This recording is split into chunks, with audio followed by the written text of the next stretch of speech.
Hi, this is Chris from Total Parts Plus, and today we have a 2014 Ford Kuga.Trend, stock reference number 4946.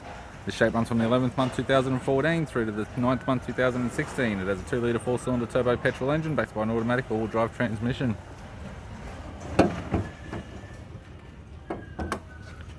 Two-litre EcoBoost 4-cylinder turbo petrol engine. We have the right-hand headlight, right-hand fog light. Left front 18-inch factory alloy mag with a good tyre. Left power door mirror. Left rear door has one small dent.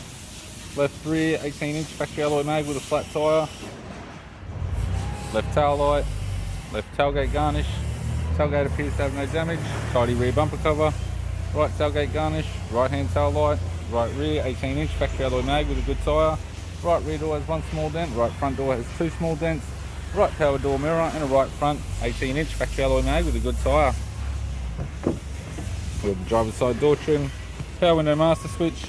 This vehicle is fitted with black leather interior, automatic type console, automatic gear shifter, heated controls, climate control type, factory Sony CD player, interior display screen, interior mirror, courtesy lamp, left hand sun visor, right hand sun visor, instrument cluster, and a tidy 4-spoke leather steering wheel with cruise and audio buttons. I'm Chris from Total Parts Plus, and I'd like to thank you for watching this video.